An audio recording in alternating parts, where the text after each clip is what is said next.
Ассаламу алейкум, тігінші ханымдар. Менің каналыма қош келдіңіздер. Бүгін сіздермен бірге шопердің тігілу жолын көрсететін боламын. Ол үшін бізге осындай өлшемдер қажет болады.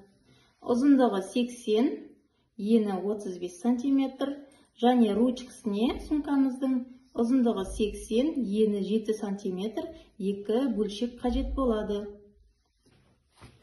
Мінекей мен матамды қиып алдым, жаңағы өлшемдер бойынша. Менің қолданатын матам дак матасы. Ортасынан бүктейміз.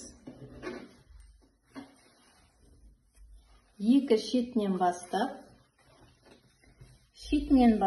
1 см қалдырып, түзу тігіспен тігіп аламын.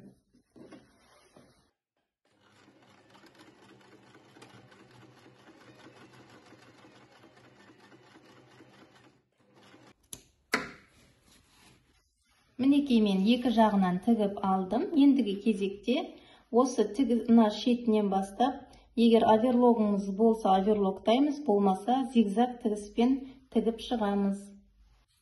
Мінекей қыздар, мен зигзаг тігіспен тігіп алдым. Сіздерге көрнекті болу үшін қара жіппен тігіп шықтым.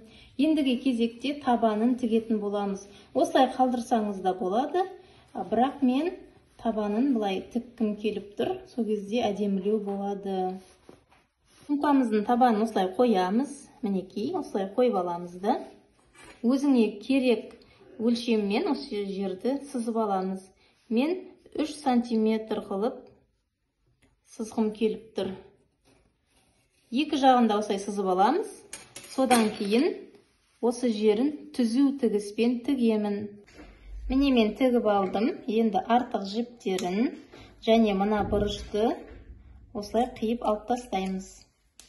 Содан кейін зигзагқа салып тігіп аламыз.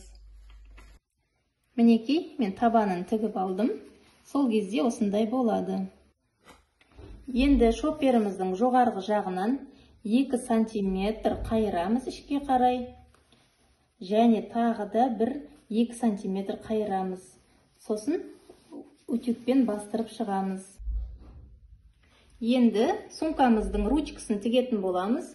Ол үшін мана қиып алған матамызды екі шетінен 1 см қайыра отырып, үтіктеп аламыз.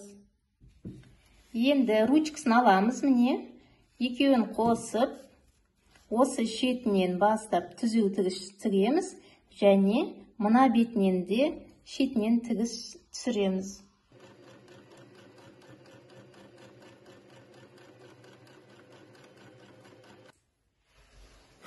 Ендігі кезекте сумкамыздың қақ ортасын тауып аламыз. Ол үшін мінекей осылай белгілеп аламыз. Екі жан тігісін бір-біріне келтіріп, мына жерден белгілеп аламыз. Центрін тауып алдық. Енді екі шетінен 7 см белгілеймін. Оң жағынан да, сол жағынан да 7 см белгілеп аламын да. Мына тігіп алған ручкалерімді осы жерге орнататын боламын. Осы белгілеп алған тұсқа ручкамның 1 см ішке қарай кіргізіп, осылай айналдырып, түзу тігіспен тігіп шығамын. Мінекей қыздар, мен екі жағына да ручкасын қондырдым. 1 см ішке қарай кіргізіп, инемен түйреп алдым. Енді айналдыра отырып, тігіп шығатын боламын.